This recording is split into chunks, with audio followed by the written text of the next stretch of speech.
अस्सलाम वालेकुम। तो कल हमने जो डिस्कस किया था वो वर डिस्कसिंग मॉलिक्यूलर मास, और हमने एक और चीज़ डिस्कस की थी रिलेटिव मॉलिक्यूलर मास, एक और चीज़ हमने डिस्कस की थी and that was gram molecular mass. तो आज के इस लेक्चर का जो हमारा मकसद होगा वो कुछ इस तरीके से होगा कि कन्वर्जन ऑफ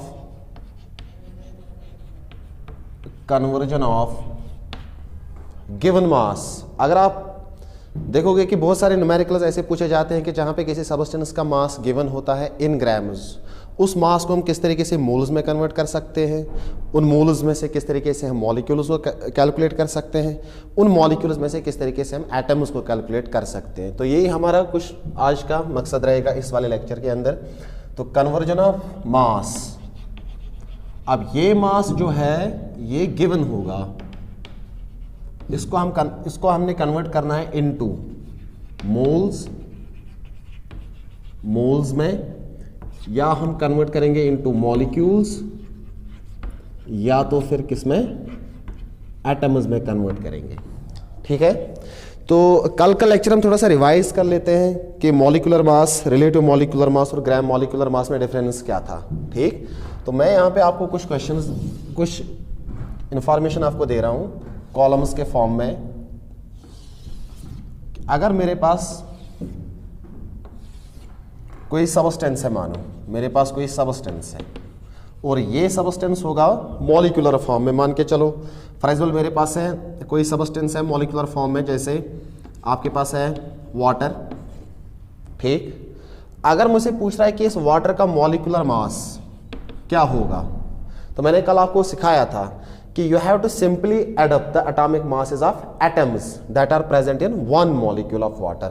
तो किस तरीके से आप करोगे, यहाँ पे 2 हाइड्रोजन एटम है तो 2 AMU लिखोगे आप इस तरीके से, प्लस ऑक्सीजन का 16 AMU, तो दोनों का समेशन जब आप निकालोगे तो वो आएगा 18 AMU। तो ये तो इसका हुआ मॉलिक्यूलर मास। इसी का रिलेटिव मॉलिक्यूलर मास अगर आपने लिखना है, रिलेटिव मॉलिक्यूलर मास, तो डिफरेंस टोटल ये है कि रिलेटिव मॉलिक्यूलर मास में कोई यूनिट नहीं होती है, तो हम इसमें लिखेंगे डायरेक्ट 18 की वैल्यू। ठीक, लेकिन अगर इसी सबस्टेंस का मुझसे पूछ रहा है ग्राम मॉलिक्यूलर मास, ये इंपॉर्टेंट है, ग्राम मॉलिक्यूलर मास। अब इस वाटर का जो ग्राम मॉलिक्यूलर मास होगा वो मॉलिक्यूलर मास ही होगा, लेकिन उस चीज को आपने एक्सप्रेस करना है किसके टर्म्स में, ग्राम्स के टर्म्स में।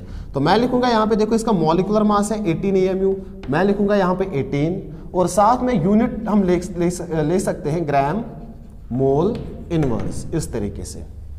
ठीक, तो ग्राम मॉलिक्यूलर मास जो ऑक्सीजन वाटर का है that is 18 gram mole inverse. ये मोल इनवर्स इस वजह से क्योंकि एक मोल अगर आपने वाटर मॉलिक्यूल लिया उसी का मास होगा 18 ग्राम्स।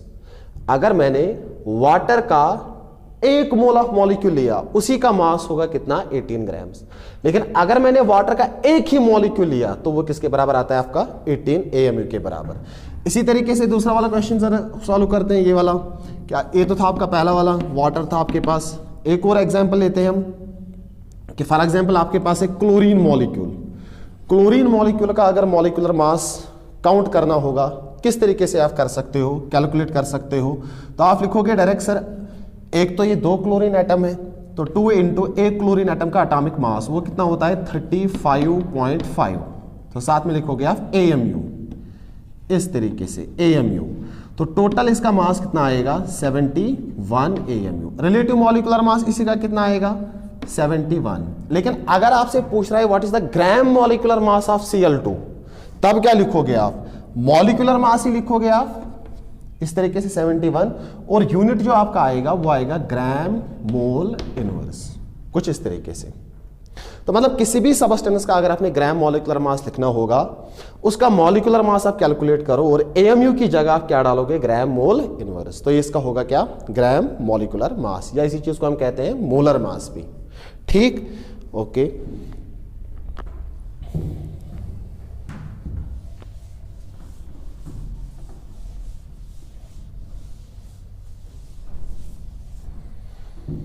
इस मोलर मास को थोड़ा सा और समझते हैं कि for example if I am saying what is the mass of 1 mole of oxygen gas, अगर मैंने 1 मोल ऑक्सीजन गैस ली है, इसका मोलर मास कितना होगा, तब आप डायरेक्टली लिखोगे सर इसका जो मास होगा इन टर्म्स ऑफ ग्राम्स वो किसके बराबर होगा, 32 ग्राम्स। ठीक। अब अगर आपसे पूछेगा कि 2 मोल्स का, अगर आपने 2 मोल्स ऑफ ऑक्सीजन गैस लिए हैं, 2 मोल्स ऑफ ऑक्सीजन गैस लिए हैं, 1 मोल ऑफ ऑक्सीजन गैस का तो कितना था 32 ग्राम्स। लेकिन अगर आपसे पूछ रहा है कि 2 मोल्स ऑफ ऑक्सीजन गैस का कितना आएगा, तो सिंपली आप मैथमेटिक्स इस्तेमाल कर सकते हो।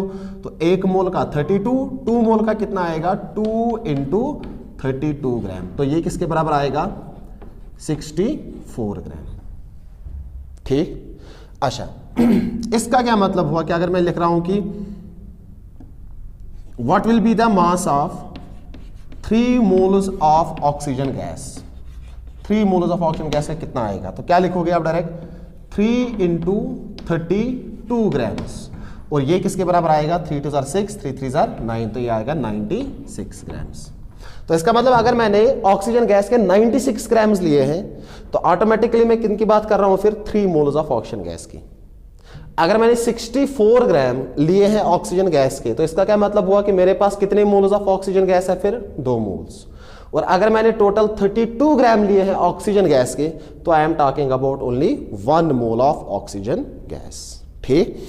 अब इस पैटर्न के ऊपर किस तरीके से क्वेश्चन पूछा जा सकता है, इस चीज को अब हम सॉल्व करने की कोशिश करेंगे।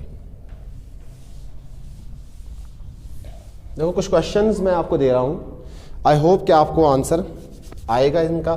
तो क्वेश्चन नंबर 1 कुछ इस तरीके से है, what is the mass of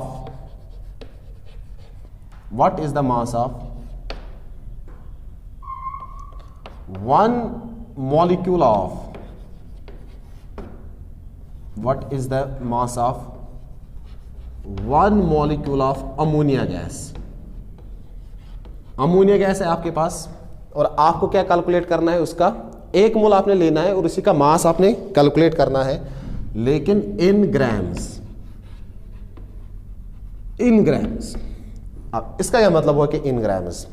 अगर ये मुझसे डायरेक्टली पूछता what is the mass of 1 molecule of ammonia gas, तब हम डायरेक्टली लिखते इसका मॉलिक्यूलर मास और यूनिट आता AMU। लेकिन ये आपसे पूछ रहा है कि मास ऑफ 1 मॉलिक्यूल आपको निकालना है अमोनिया गैस का, लेकिन किसके टर्म्स में, ग्राम्स के टर्म्स में। तो इसका सॉल्यूशन किस तरीके से आएगा वो वाला चेक करते हैं। सॉल्यूशन, देखो सॉल्यूशन क्या लिखोगे आप, वी नो, एक चीज तो हमें पता है क्या, मास of 1 mole of ammonia gas, ये तो मुझे पता है कि अगर मैंने अमोनिया गैस का 1 मोल लिया तो उसका जो मास होगा वो 17 ग्राम होगा, क्योंकि वही इसका क्या होता है मोलर मास। क्या अगर आपने अमोनिया गैस का 1 मोल लिया है तो उसका जो वेट आएगा वो आएगा किसके बराबर, 17 ग्राम्स के बराबर। लेकिन 1 मोल का क्या मतलब हुआ, क्या मैं ऐसा भी लिख सकता हूं, mass of 6.022 into 10 to the power 23 molecules of ammonia अगर मैंने लिए। अब ये तो सेम बात है, चाहे आप 1 मोल ऑफ अमोनिया गैस लो या फिर 6.022 into 10 to the power 23 molecules of ammonia लो, उनका भी वेट किसके बराबर होगा, 17 ग्राम्स। इतने मॉलिक्यूल्स ऑफ अमोनिया का मास किसके बराबर है, 17 ग्राम्स के बराबर। लेकिन मुझे तो चाहिए total 1 molecule of ammonia gas का मास, और वो भी किसमें, ग्राम्स में। तो मैं लिखूंगा कुछ इस तरीके से, देखो अगर मैंने इतने मॉलिक्यूल्स ऑफ अमोनिया लिए हैं, उनका मास तो ग्राम्स में इतना आता है 17 ग्राम, लेकिन अगर मैं इन मॉलिक्यूल्स की जगह टोटल क्या लूंगा, मास of 1 molecule of ammonia, 1 molecule of ammonia, अब वो किसके बराबर आएगा, ये इंपॉर्टेंट चीज है। देखो यूनिटरी मेथड से आप जाओगे, अगर इतने मॉलिक्यूल्स का मास 17 ग्राम है तो 1 मॉलिक्यूल ऑफ अमोनिया का कितना होगा, आप लिखोगे सर 17 ग्राम, तो ऊपर लिखोगे, डिवाइड क्या लिखोगे आप, 6.022 into 10 to the power 23 molecules of ammonia. Molecules of ammonia, और मल्टीप्लाई क्या करोगे, कितने मॉलिक्यूल्स का पूछ रहा है आपसे, एक मॉलिक्यूल ऑफ अमोनिया का, तो हम लिखेंगे यहां पे 1 मॉलिक्यूल ऑफ अमोनिया। अब देखो क्या होगा, ये मॉलिक्यूल्स ऑफ अमोनिया और ये मॉलिक्यूल ऑफ अमोनिया क्या होगा, कैंसल। तो टोटल जो आपका बचा, ये बचा 17 ग्राम, और डिवाइड क्या करोगे आप इसको, 6.022 इंटू 10 टू द पावर 23। जब आप 17 को डिवाइड करोगे 6.022 इंटू 10 टू द पावर 23, तो जो वैल्यू आपकी आएगी उसके पीछे आपने रखना है क्या, ग्राम, और जितना भी वो वैल्यू आएगा, let that be x grams, और जितना भी वो वैल्यू आएगा वही एक मोल ऑफ अमोनिया का, एक मॉलिक्यूल ऑफ अमोनिया का वेट होगा इन टर्म्स ऑफ ग्राम्स। फिर से देखो, क्वेश्चन था आपका what is the mass of 1 molecule of ammonia gas in grams. किस तरीके से करोगे, ये तो हमें पता है कि अगर मैंने अमोनिया गैस का 1 मोल लिया है, उनका वेट आ रहा है 17 ग्राम, लेकिन 1 मोल ऑफ अमोनिया गैस का क्या मतलब कि मेरे पास कितने मॉलिक्यूल्स ऑफ अमोनिया है, 6.022 इंटू 10 टू द पावर 23। इनका वेट है किसके बराबर, 17 ग्राम्स के बराबर। लेकिन मुझे तो इतने मॉलिक्यूल्स का नहीं चाहिए ग्राम्स के टर्म्स में, मुझे तो टोटल 1 मॉलिक्यूल ऑफ अमोनिया का चाहिए। तो मैं क्या लिखूंगा फिर, 17 ग्राम को यहीं पे रखते हैं, डिवाइड करेंगे एवोगाड्रो नंबर इतना, मल्टीप्लाई करेंगे जितने भी मॉलिक्यूल्स के बारे में पूछ रहा है, ये तो टोटल 1 मॉलिक्यूल के बारे में मुझसे पूछ रहा है, तो मल्टीप्लाई करेंगे 1 मॉलिक्यूल ऑफ अमोनिया। तो ये और ये वाली चीज कैंसिल होंगी, तो वहां पे बचेगा 17, और डिवाइड क्या करेंगे 6.022 इंटू 10 टू द पावर 23, और मास जो आएगा वो किन के टर्म्स में आएगा, ग्राम्स के टर्म्स में। ठीक, अब मैं कुछ क्वेश्चंस आपको दे रहा हूं कि आप उन क्वेश्चंस को क्या करोगे, सॉल्व करोगे।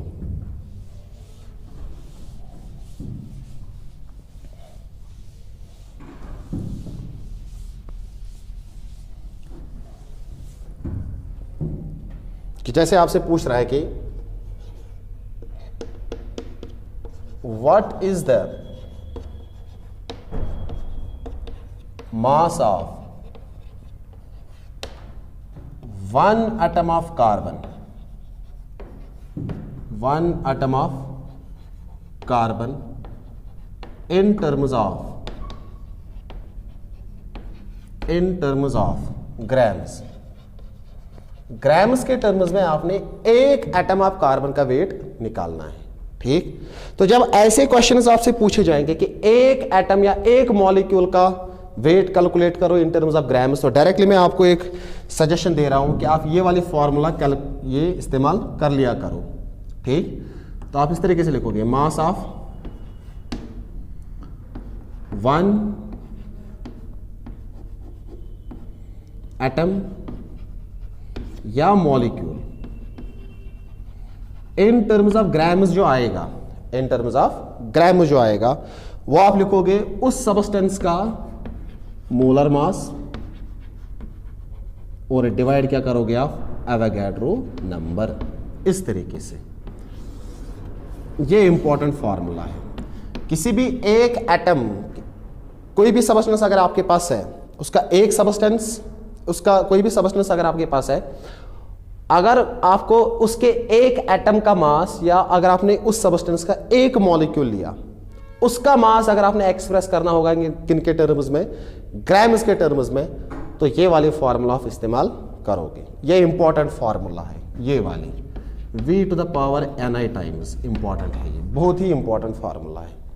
तो कैसे करोगे ये वाला क्वेश्चन, देखो सोल्यूशन क्या लिखोगे आप कि sir mass of 1 atom of carbon कुछ इस तरीके से आएगा, mass of 1 atom of carbon will be equal to, carbon का क्या लोगे आप, मोलर मास। कार्बन का मोलर मास कितना होता है, 12 ग्राम होता है, और डिवाइड क्या करोगे आप, direct Avogadro number according to that formula. तो एवोगाड्रो नंबर कितना आता है हमारा, 6.023 इंटू 10 टू द पावर 23। ठीक, इन दोनों को आप क्या करोगे, डिवाइड करोगे, 12 को डिवाइड करोगे 6.023 इंटू 10 टू द पावर 23, और जितनी भी वैल्यू आपकी आएगी, लेट दैट बी y, जितनी भी वैल्यू आपकी आएगी और साथ में क्या रखोगे आप, ग्राम्स। तो ये वाली वैल्यू आप खुद कैलकुलेट करोगे, 12 डिवाइड बाई 6.023 इंटू 10⁻23। इसका जितना भी वैल्यू आपका आएगा लेट दैट बी वाई, और उतना आएगा ग्राम्स। मतलब अगर मैंने कार्बन का एक एटम लिया तो ग्राम्स के टर्म्स में वाई ग्राम वो होगा। ठीक, ओके। एक और क्वेश्चन दे रहा हूं, what is the mass of, what is the mass of 1 atom of nitrogen in grams. एक तो ये वाला क्वेश्चन आप खुद सॉल्व करोगे, ये तो सिंपल सा क्वेश्चन है। एक और क्वेश्चन दे देते हैं, what is the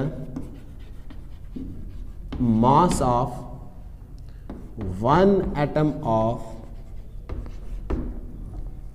what is the mass of 1 atom of oxygen in grams। ठीक है, ये दोनों क्वेश्चन आप खुद अटेम्प्ट करोगे, और अगर आपको आ रहा है तो अच्छी बात है, नहीं आ रहा है तो कमेंट्स में आप मुझे बताइएगा कि नहीं आ रहा है सर, तो फिर मैं अगले लेक्चर में इसको फिर सॉल्व करके दूंगा। ठीक, लेकिन ये वाली चीज़ आप अभी राइट डाउन करोगे।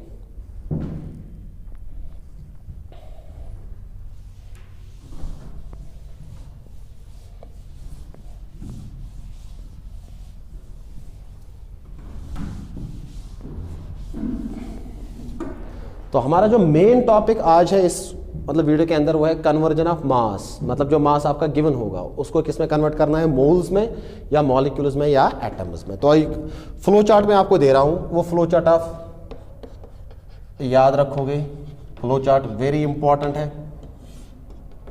फ्लो चार्ट, अगर बेटा आपसे कोई सबस्टेंस ऐसा है कि उसका मास गिवन है, MASS मास, जितना भी मास गिवन होगा वो आप W से रिप्रेजेंट करोगे, लेकिन ये मास गिवन होना चाहिए इन टर्म्स ऑफ ग्राम्स। अगर किसी सबस्टेंस का आपके पास क्या है, मास, आप क्या करोगे, उस मास को आप मोल्स में कन्वर्ट कर सकते हो, और मोल्स की रिप्रेजेंटेशन किस तरीके से की जाती है, N के साथ। लेकिन कैसे हम मास को मोल्स में कन्वर्ट करेंगे, और वो वाला मास जो ग्राम्स में गिवन होगा, तो आप लिखोगे N will be equal to, मतलब number of moles will be equal to उस सबस्टेंस का mass in terms of W, जितना भी होगा W डिवाइड करोगे आप कैपिटल M। अब ये जो कैपिटल M है this is the molar mass of the substance.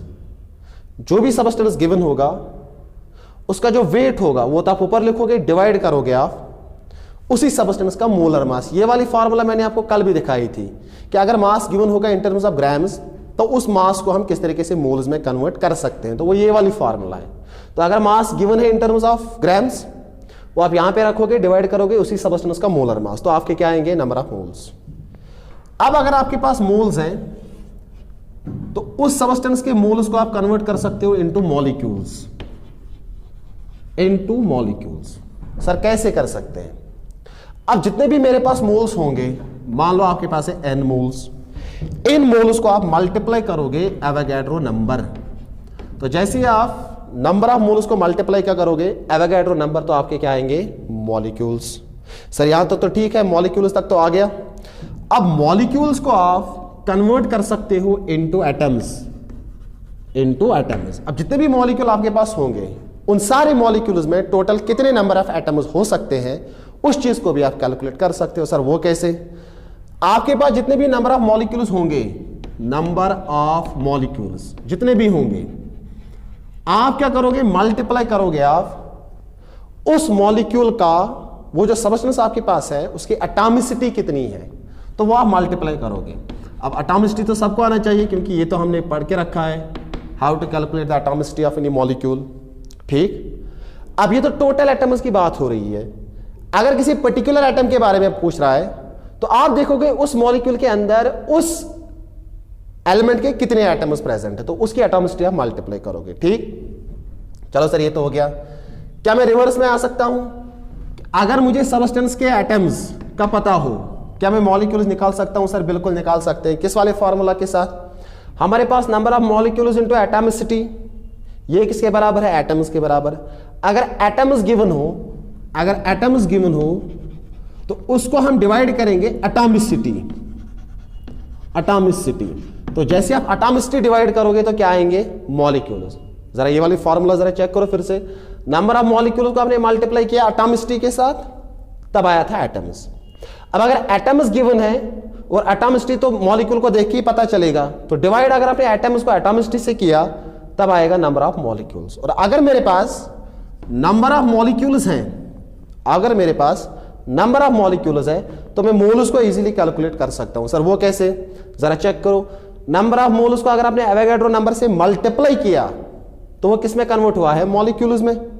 तो अगर मेरे पास मॉलिक्यूल्स अब गिवन है, अगर मेरे पास मॉलिक्यूल्स गिवन है, अगर मैंने उन मॉलिक्यूल्स को डिवाइड किया एवोगाड्रो नंबर के साथ, जैसे एवोगाड्रो नंबर के साथ डिवाइड करोगे तो आपकी कौन सी वैल्यू आएगी? N value. और वही एन क्या है हमारा? Number of moles. सर यहां तक तो ठीक है। अब अगर मेरे पास नंबर ऑफ मोल्स गिवन है, अगर मेरे पास नंबर ऑफ मोल्स गिवन है, इस फॉर्मूला के ऊपर चेक फोकस करो। अगर मेरे पास नंबर ऑफ मोल्स गिवन है, अगर मैंने उन मोल्स को मल्टीप्लाई किया उस सबस्टेंस के मोलर मास के साथ, तब कौन सी वैल्यू आएगी? W की वैल्यू आएगी। W क्या था हमारा?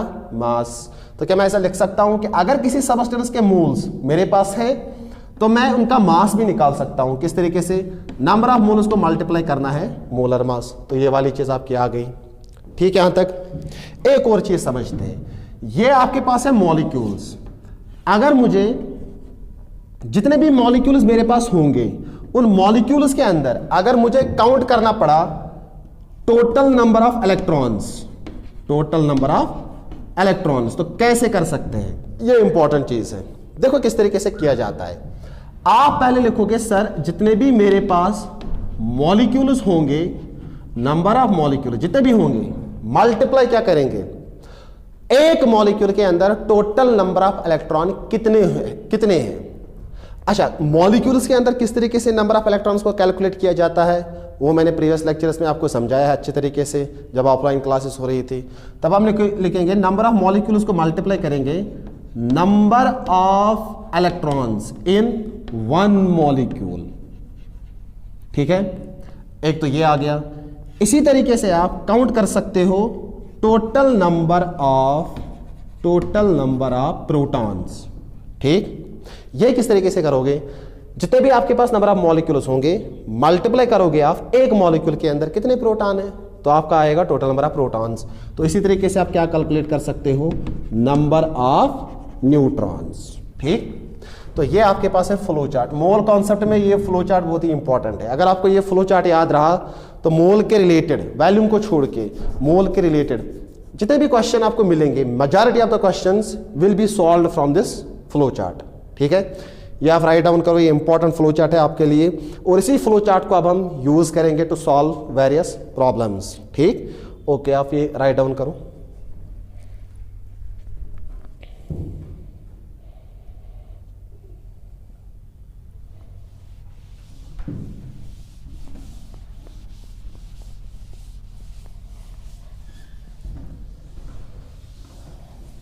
देखो कुछ क्वेश्चंस मैं आपको दे रहा हूं, इसी फ्लो चार्ट के ऊपर हम उन क्वेश्चंस को क्या करेंगे? सॉल्व। क्वेश्चन नंबर 1 है आपका, कैलकुलेट।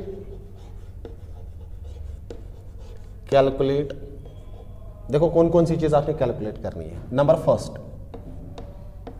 Number of moles. एक तो नंबर ऑफ मोल्स कैलकुलेट करने हैं आपको।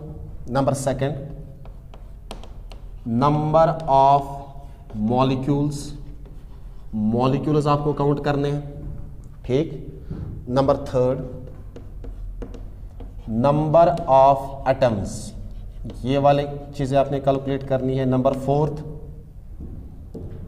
Number of calcium atoms. Number fifth, number of carbon atoms. ठीक, number sixth, number of oxygen atoms, ये वाला क्वेश्चन। नंबर 7th पार्ट आपसे पूछ रहा है number of electrons. Number 8 part आपसे पूछ रहा है number of protons. Number 9 number of neutrons. ये वाली चीजें अब आपने कैलकुलेट करनी है, लेकिन किसके अंदर? इन 200 ग्राम ऑफ कैल्शियम कार्बोनेट। एक सब्सटेंस है आपके पास कैल्शियम कार्बोनेट, उस कैल्शियम कार्बोनेट का वेट कितना दिया गया है? 200 ग्राम्स। ठीक, इन 200 ग्राम्स ऑफ कैल्शियम कार्बोनेट के अंदर आपने ये सारी चीजें कैलकुलेट करनी है। किस तरीके से करेंगे? देखो, इसका सॉल्यूशन मैं आपको दे रहा हूं और एक दो क्वेश्चंस में आपको फिर दूंगा, वो आप खुद सॉल्व करोगे। देखो क्या करना है।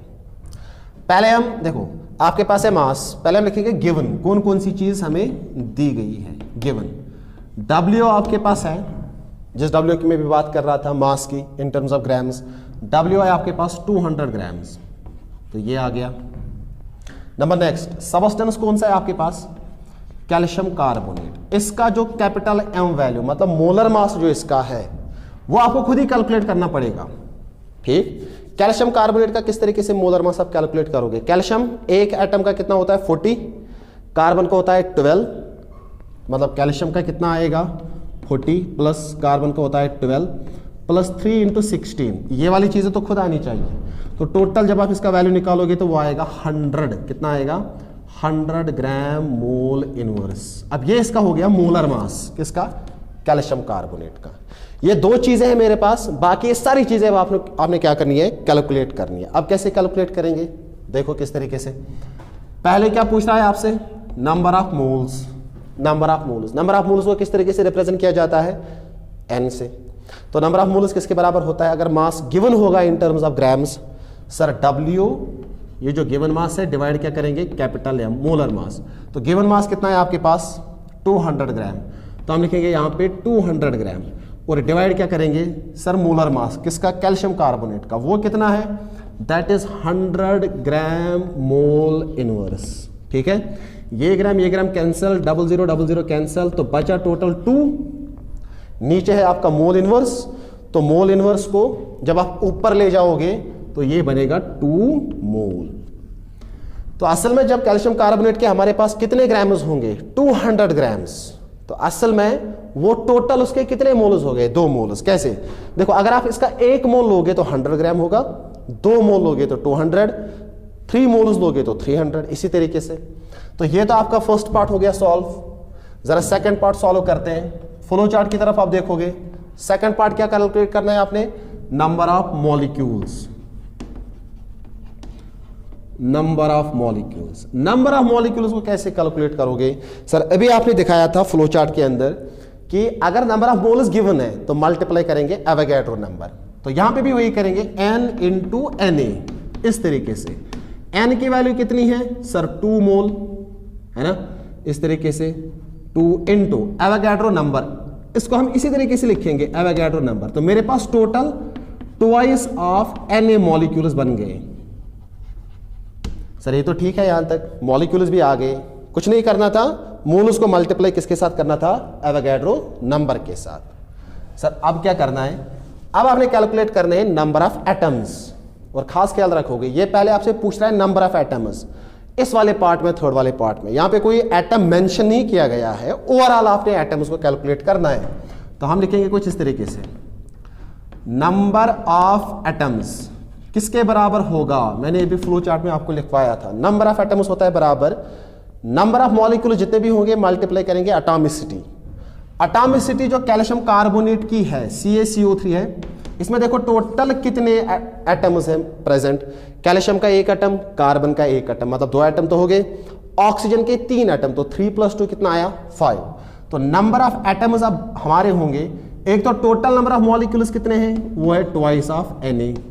ये तो यहां से निकला, मल्टीप्लाई करेंगे एटॉमिसिटी, और एटॉमिसिटी कितनी है इसकी कैल्शियम कार्बोनेट की? 5।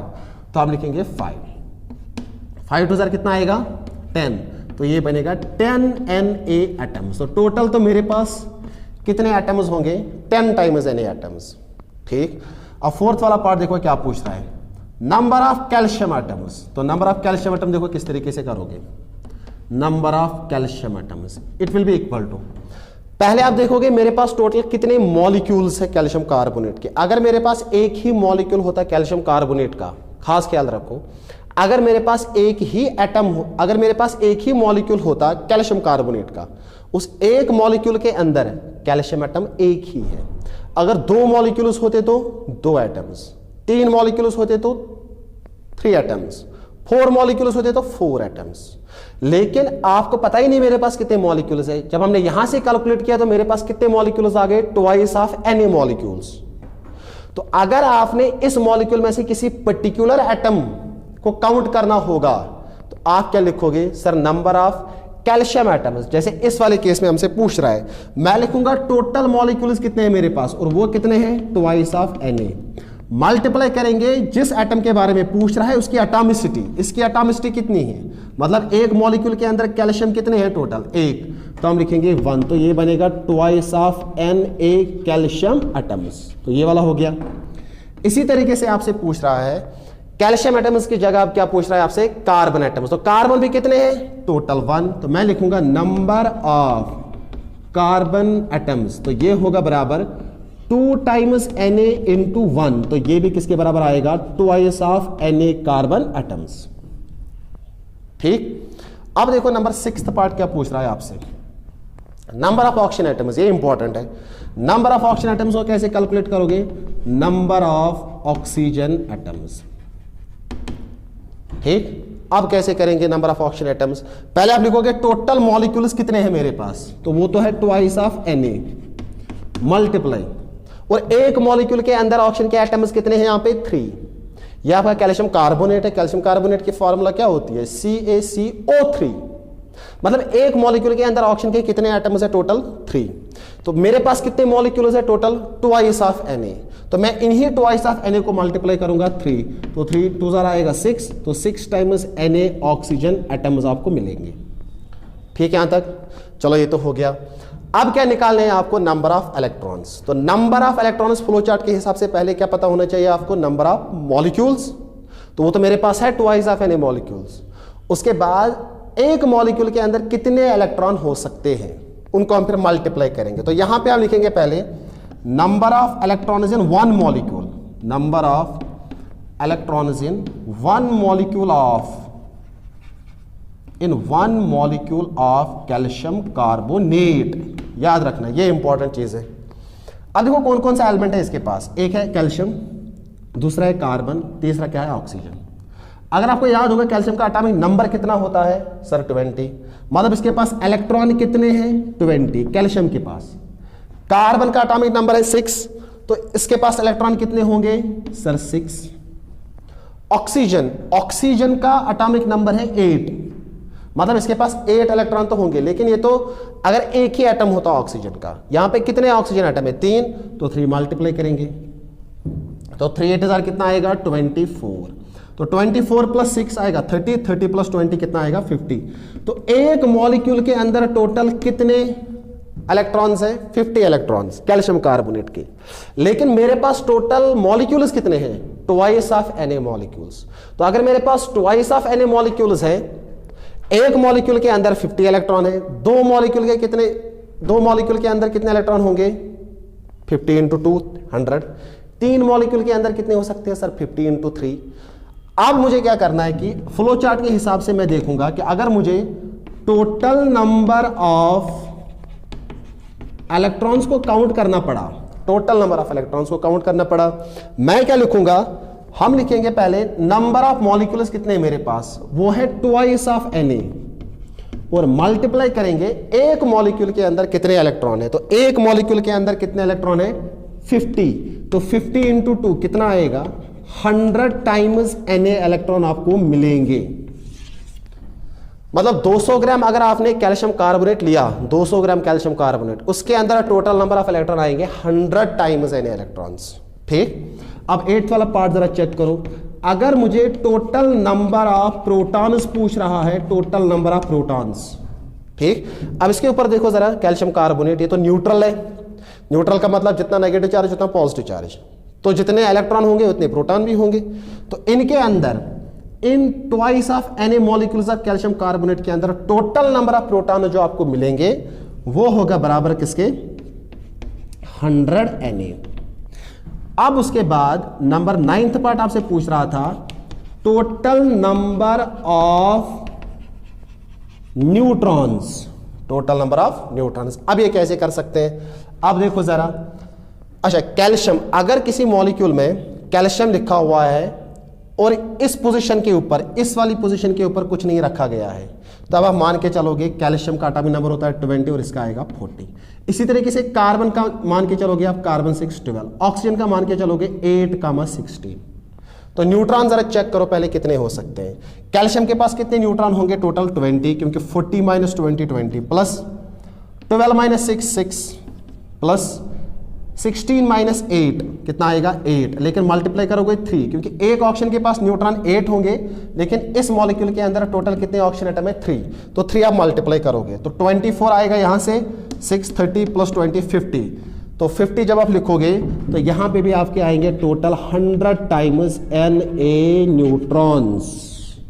ठीक, अब देखो कितनी इन्फॉर्मेशन हमने ली है। मेरे पास टोटल गिवन क्या था, 200 ग्राम ऑफ कैल्शियम कार्बोनेट, और मोलर मास कैल्शियम कार्बोनेट का खुद ही निकालना होता है तो वो आएगा 100। बाकी सारी चीजें अब आपने 9 चीजें आपने इसमें से क्या कैलकुलेट की है, यह है समझ में। ओके, मैं इरेज कर देता हूं।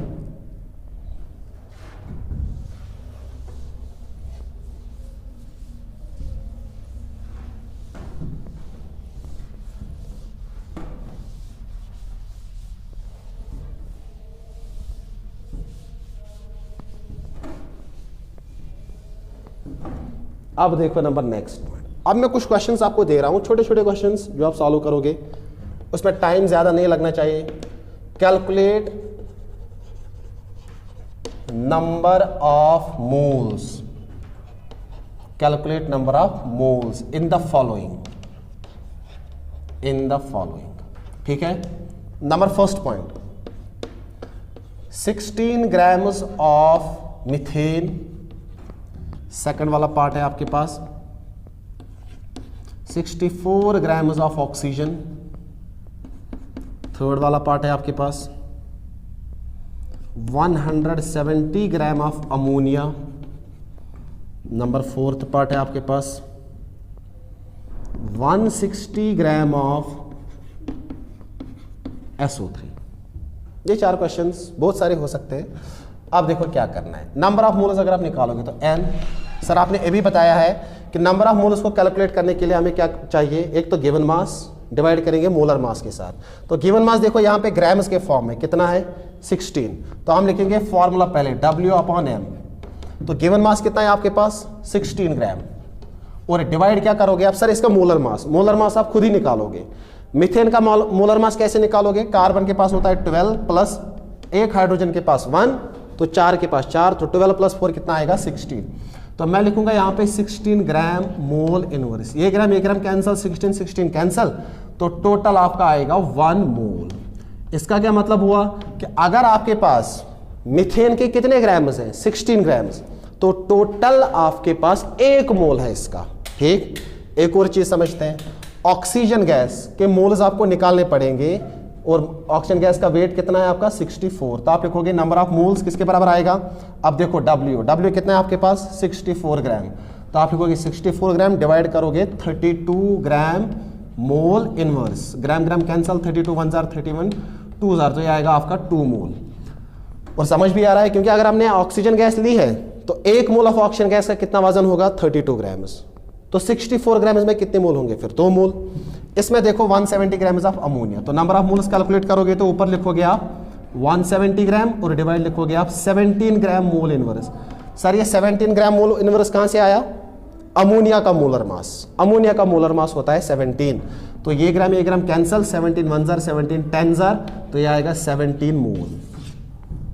ठीक है, उसके बाद है 160 ग्राम ऑफ SO3, ये कैसे निकालोगे, सर हमारे पास है 160 ग्राम और डिवाइड क्या करेंगे सल्फर ट्राइऑक्साइड का मोलर मास, सल्फर ट्राइऑक्साइड का मोलर मास जब आप कैलकुलेट करोगे तो आएगा 80 ग्राम मोल इनवर्स। 1 ग्राम कैंसल, 0 0 कैंसल, 8 1 जार 8 2 जार, तो इसका मतलब मेरे पास कितने मोल्स आ गए 2 मोल्स।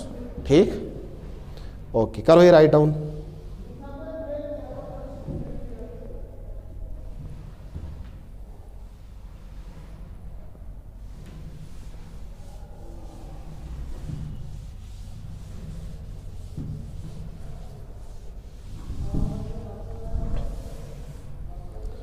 चले एक और क्वेश्चन लिखते हैं, ये इंपॉर्टेंट क्वेश्चन है आपके लिए।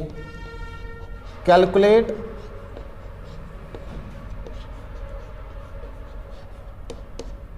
Total number of oxygen atoms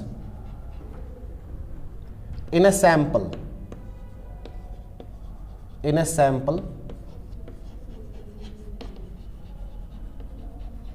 containing क्या 8 grams of oxygen gas, comma, और क्या इसके पास 32 grams of methane, 32 grams of, इस तरीके से लिखेंगे 40 grams of SO3 and 360 gram of glucose C6H12O6। आपके पास एक कंटेनर रखा गया है, उसके अंदर एक सैंपल डाला गया है, उस सैंपल के अंदर ऑक्सीजन गैस है, सल्फर ट्राइऑक्साइड गैस है और ग्लूकोज है। 3 चीजें आपके पास हैं। ऑक्सीजन गैस के 8 ग्राम्स है उसके अंदर, सल्फर ट्राइऑक्साइड के 40 ग्राम्स हैं और ग्लूकोज के कितने हैं 360 ग्राम्स। आपने बताना है कि इस सैंपल के अंदर total number of oxygen atom कितने होंगे। देखो अगर इस तरीके से क्वेश्चन कोई पूछेगा, इसको सॉल्व किस तरीके से किया जाता है। देखो आप इस तरीके से कॉलम बनाओगे, पहले आप लिखोगे फर्स्ट वाले कॉलम में सबस्टेंस, ठीक है। सबस्टेंस कौन कौन सा है मेरे पास, एक तो ऑक्सीजन है, दूसरा कौन सा है सल्फर ट्राइऑक्साइड, और तीसरा कौन सा है मेरे पास ग्लूकोज C6H12O6। अब देखो क्या करना है, दूसरे कॉलम के अंदर आप क्या लिखोगे, मास, जितना भी गिवन मास है वो आप W से रिप्रेजेंट करोगे। ऑक्सीजन का गिवन मास कितना है सर 8 ग्राम, सल्फर ट्राइऑक्साइड का कितना है सर 40 ग्राम, और ग्लूकोज का कितना है टोटल 360 ग्राम। उसके बाद देखो क्या करना है, इस मास को आप मोल्स में कन्वर्ट करोगे, मोल्स में, और मोल्स कैसे रिप्रेजेंट किया जाता है N से, तो ये आता है W/M। अब देखो अगर आपके पास 8 ग्राम गिवन है तो आप लिखोगे यहाँ पे 8 ग्राम, डिवाइड लिखोगे आप M क्या होता है मोलर मास। ऑक्सीजन का मोलर मास कितना होगा सर 32 ग्राम मोल इनवर्स। ये ग्राम कैंसिल, 8 1 8 4 तो ये आएगा 1/4, ठीक। और 1/4 का मतलब 0.25, ठीक। तो मेरे पास टोटल 0.25 मोल्स है। अब इसके मोल्स निकालो तो आप लिखोगे सर 40 ग्राम, और डिवाइड क्या लिखोगे आप सल्फर ट्राइऑक्साइड का 80 ग्राम मोल इनवर्स। ये मोलर मास है इसका, ग्राम कैंसिल, ये कैंसिल, 1/2 तो आएगा 1/2 मतलब 0.5 मोल्स, ठीक। अब इसका देखो ये है आपका 360 ग्राम, और डिवाइड क्या करोगे आप ग्लूकोज का मोलर मास, वो आता है 180 gram mole inverse. Gram cancel, 0 cancel, 18 18 2 तो ये आएगा कितना 2 मोल। अब इनके मोल्स तो आपने निकाले हैं। अब देखो नंबर नेक्स्ट चीज क्या निकालनी पड़ेंगी आपको, नंबर ऑफ मॉलिक्यूल्स। अब देखो नंबर ऑफ मॉलिक्यूल्स को कैसे कैलकुलेट किया जाता है। जितने भी नंबर ऑफ मोल्स हैं मल्टीप्लाई करोगे आप एवोगैड्रो नंबर। अगर आपके पास ऑक्सीजन गैस के 0.25 मोल्स हैं तो मॉलिक्यूल्स कितने होंगे, तो आप लिखोगे सर 0.25 टाइम्स Na। ये मेरे पास टोटल मॉलिक्यूल आ गए। अगर आपके पास सल्फर ट्राइऑक्साइड के टोटल 0.5 मोल्स है तो वो कितने मॉलिक्यूल हो गए सर 0.5 टाइम्स Na। अब अगर आपके पास टोटल 2 मोल्स ऑफ ग्लूकोज है तो ये आपका बना 2 times Na molecules of glucose, ठीक। ये तो आया। अब देखो क्या करना है नंबर नेक्स्ट, अब इन मॉलिक्यूल्स में से अब आपने एटम्स निकालने हैं, लेकिन एटम्स किसके निकालने हैं वो क्वेश्चन को आप देखोगे। पहले आपसे पूछ रहा है calculate total number of oxygen atoms, तो पहले आप देखोगे 0.25 Na मॉलिक्यूल्स के अंदर कितने ऑक्सीजन एटम होंगे। तो नंबर ऑफ एटम्स मैंने आपको बोला था, नंबर ऑफ एटम्स को कैलकुलेट किस तरीके से किया जाता है, पहले आप लिखोगे नंबर ऑफ मॉलिक्यूल्स और उन मॉलिक्यूल्स को मल्टीप्लाई करोगे आप एटॉमिसिटी। जैसे मेरे पास ऑक्सीजन गैस के कितने मॉलिक्यूल्स है टोटल 0.25 टाइम्स Na, मल्टीप्लाई करोगे इसकी एटॉमिसिटी। ऑक्सीजन की एटॉमिसिटी कितनी है विद रेस्पेक्ट टू ऑक्सीजन 2, तो ये 2 को आप मल्टीप्लाई करोगे तो 0.5 टाइम्स Na ऑक्सीजन एटम आपके आएंगे। अब अगर सल्फर ट्राइऑक्साइड है आपके पास तो आपके पास टोटल मॉलिक्यूल्स कितने हैं 0.5 टाइम्स Na, तो मल्टीप्लाई क्या करोगे आप, सल्फर ट्राइऑक्साइड को आप देखोगे, इसमें देखो कितने ऑक्सीजन एटम है टोटल, वो 3 है। तो अब आप क्या लिखोगे यहाँ पे, मल्टीप्लाई आप 3 करोगे, तो जैसे आप 3 मल्टीप्लाई करोगे तो यह आएगा 1.5 टाइम्स Na ऑक्सीजन एटम्स। अब इसमें देखो एक ग्लूकोज के अंदर कितने ऑक्सीजन एटम है सर, 6। मेरे पास कितने मॉलिक्यूल्स हो गए सर, ट्वाइस ऑफ Na। तो इस ट्वाइस ऑफ Na को आप मल्टीप्लाई क्या करोगे, 6। तो 6 2 कितना आएगा 12, तो 12 टाइम्स Na ऑक्सीजन एटम आपके आ गए। देखो अब ये वाला लास्ट कॉलम जो है आपका, इसमें देखो इसमें टोटल ऑक्सीजन एटम्स हैं 0.5 टाइम्स Na ऑक्सीजन एटम्स 1.5 और 12 Na। अब इन्हीं ऑक्सीजन एटम्स को क्या करना है, आपने एडअप करना है। जैसे आप इनको एडअप करोगे तो देखो किस चीज को आप एडअप करोगे, एक तो आपके पास 0.5 यहाँ पे है 1.5 और नीचे क्या है आपका 12.0, इस तरीके से। तो 5 + 5 कितना आएगा 10, 0 1 4, इस तरीके से। तो आपका आएगा टोटल 14 Na ऑक्सीजन एटम्स। ठीक, तो इस तरीके से क्वेश्चन को क्या किया जाता है, सॉल्व किया जाता है। यह है समझ, ओके। तो अब हम नेक्स्ट वीडियो में देखेंगे कि we will solve more number of numericals in the next video. Thank you.